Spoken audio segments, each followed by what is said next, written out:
The year is 2036. In the desolate expanse of the Arctic, a new age of conflict is dawning.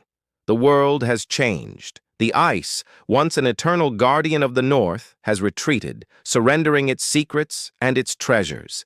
Beneath the melting sheets lie vast, untapped reserves of oil and gas, the last great prize in a resource-hungry world. Tensions, once frozen, have begun to thaw. The high north, a silent white desert, is on the brink of becoming the planet's most volatile flashpoint. This is not a forecast. This is a simulation of a war that could redefine the 21st century. This is the Arctic War of 2036. For decades, the Arctic Circle was a symbol of international cooperation, a realm for scientific research and peaceful exploration. But as the polar ice caps receded at an unprecedented rate, the geopolitical landscape shifted. The once impassable northern sea route became a viable commercial artery, and the seabed beneath it, a treasure chest of hydrocarbons. Nations scrambled to stake their claims. Russia, with its extensive Arctic coastline, saw an opportunity to secure its economic future and reassert its global influence. It began a massive military buildup, constructing new bases, refurbishing old Soviet-era ports, and deploying advanced weaponry specifically designed for the harsh polar environment. NATO, viewing Russia's expansion as a direct threat to its northern flank and the freedom of navigation, responded in kind.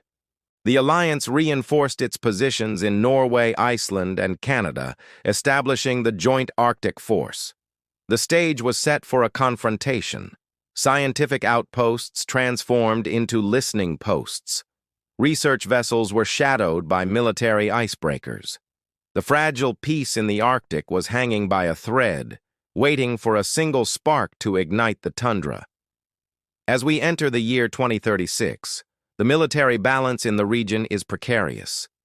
Russia's revitalized northern fleet has been augmented into a formidable Arctic command. Central to its strategy are 2,000 autonomous underwater drones, capable of operating for months beneath the ice, creating a silent, invisible net of surveillance and attack capability.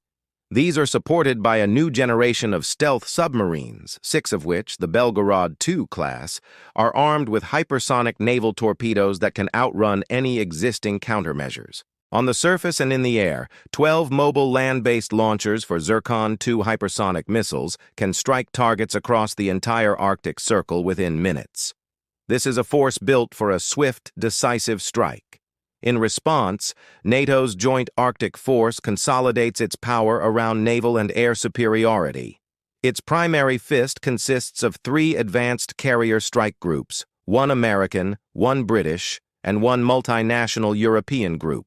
These floating fortresses project power across the North Atlantic, carrying a combined force of over 400 5th and 6th generation fighter jets, including the F-35 and the new F-40 Tempest. Critically, NATO's greatest advantage lies in orbit.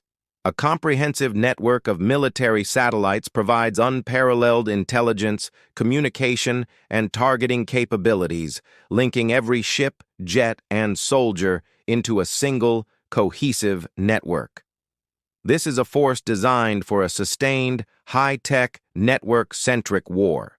2 giants, armed with the most advanced technology in human history, now stand face-to-face across the frozen sea.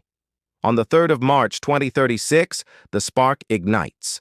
Under the cover of a severe polar storm, Russian drone submarines, launched from the Kola Peninsula, execute a coordinated, pre-planned strike.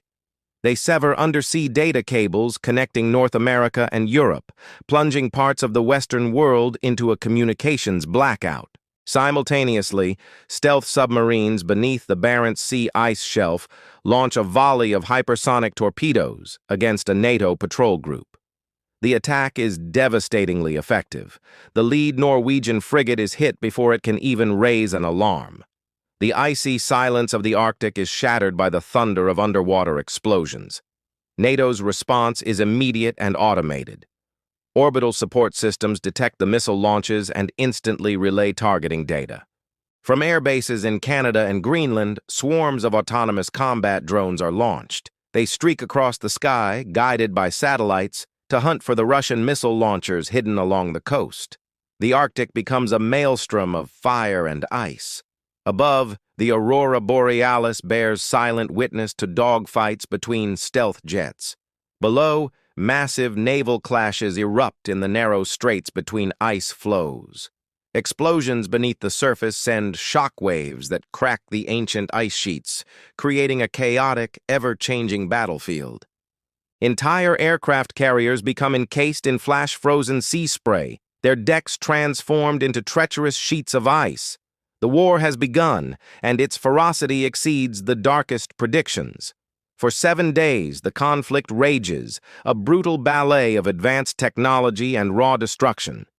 Then, on the 8th day, the war takes a terrifying turn. During a frantic deep-sea engagement near the North Pole, a Russian nuclear-powered attack submarine suffers a critical hit. Its reactor containment is breached. The incident, a catastrophic accident in the heat of battle, is misinterpreted by both sides' automated defense systems as the precursor to a tactical nuclear strike. There is no time for human intervention. The algorithms designed for speed and survival take over. Across the Arctic, both Russia and NATO activate their AI-controlled drone armies for full-scale engagement. The war enters a new, terrifying phase, entirely removed from human control. Our simulation displays what the command centers would see: a chaotic web of thermal imaging, missile lock alerts, and real-time radar overlays. Thousands of autonomous machines, on land, at sea, and in the air, engage each other in a relentless, brutal campaign of annihilation. There are no pilots to feel fear, no captains to hesitate. There is only the cold, hard logic of the mission: find and destroy. The war is now fighting itself, a self-perpetuating storm of electronic warfare and hypersonic projectiles, with the fate of the world hanging on the outcome of 1 million digital calculations per second. After 10 days of intense simulated warfare, the AI-driven conflict burns itself out. The result is a grim tableau of ruin. The simulation concludes that both sides have suffered catastrophic losses. Russia's northern fleet is decimated, with more than half of its submarine force and nearly all of its surface vessels destroyed. NATO's naval power in the region is shattered. 2 of its 3 carrier groups are rendered combat ineffective, and its losses in aircraft and drones are staggering.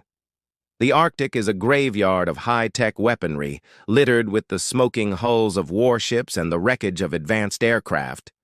The simulation's geopolitical analysis is stark. Russia manages to secure control over several key oil and gas fields in the Kara and Laptov seas, achieving a Pyrrhic tactical victory. However, NATO succeeds in maintaining a heavily fortified blockade of the Greenland-Iceland-UK gap, effectively sealing Russia's remaining forces within the Arctic Circle and cutting off their access to the Atlantic. The AI predicts the final outcome with chilling clarity. There is no victor. There is no glory. Only ice and silence remain. The war for the future has left the Arctic with no future at all. The snow begins to fall again, blanketing the twisted metal and the frozen waves. The digital ghosts of war fade from the screen, and the Arctic, wounded and irradiated, sleeps once more. But this is not an end. It is a pause. The resources still lie beneath the seabed, and the ambitions of nations are not so easily extinguished. The Arctic sleeps until the next war begins. Thank you for joining us at the WarVision Command Center. For our next simulation, we journey to the roof of the world, India versus China, the Himalayan War 2037. Subscribe and hit the notification bell to be the first to watch.